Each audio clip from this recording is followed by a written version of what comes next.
Deszcz stuka o szybę jak stary, zmęczony zegar. Lampa dogasała cicho przy haftowanym obrusie.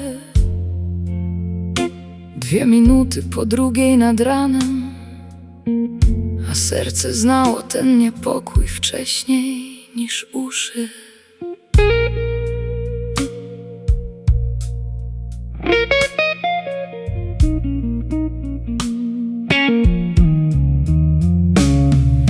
Dziesięć lat milczenia waży więcej niż kamień, więcej niż walizka niesiona przez pół życia.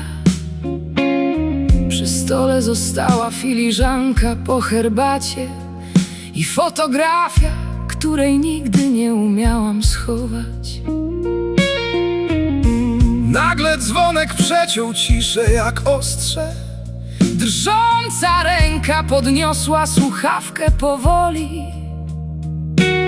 Za oknem wiatr szarpał gałęzie jabłoni, A wspomnienia wracały krokami po schodach. Halo, kto mówi? to noc odpowiada za nią.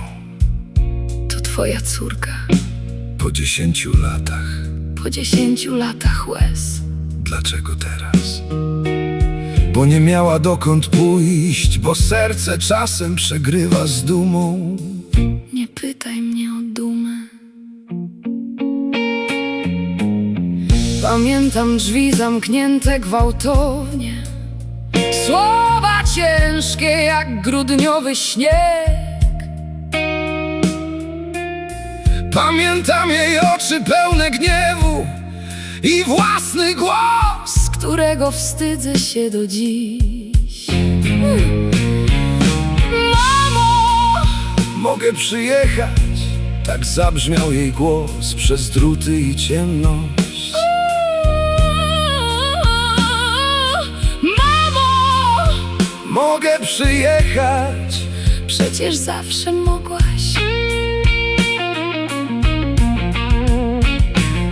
A cisza między nimi zaczęła topnieć jak lód na rzece pod pierwszym wiosennym słońcem. Myślałam, że mnie nie chcesz. Nie kłam.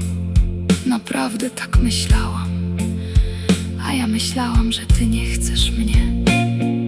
Codziennie chciałam zadzwonić, więc dlaczego nie zadzwoniłaś?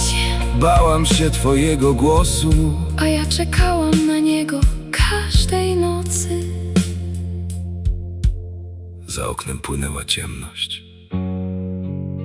Stara kobieta zamknęła oczy. Pamiętasz zapach lip pod naszym oknem? Pamiętam. Pamiętasz letnie wieczory nad rzeką?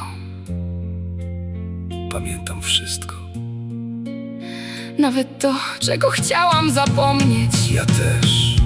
W słuchawce były łzy, ale między łzami wracała bliskość. Nie ta młoda i gwałtowna, lecz dojrzała jak stare czerwone zasłony. Jak ciepło dłoni odnalezione po latach.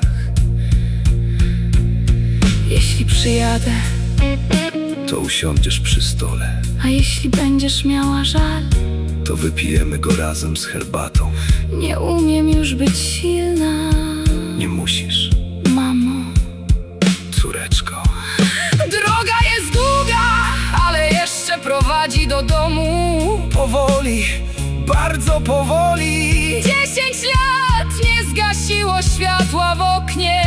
Czekało na ciebie Każdej nocy. Mamo, przyjeżdżaj! Świt jeszcze nie przyszedł. deszcz jeszcze szeptał pod oknem. Lecz tej nocy dwie samotności przestały mieszkać osobno. A stary telefon przy łóżku Po raz pierwszy od wielu lat przyniósł do domu miłość.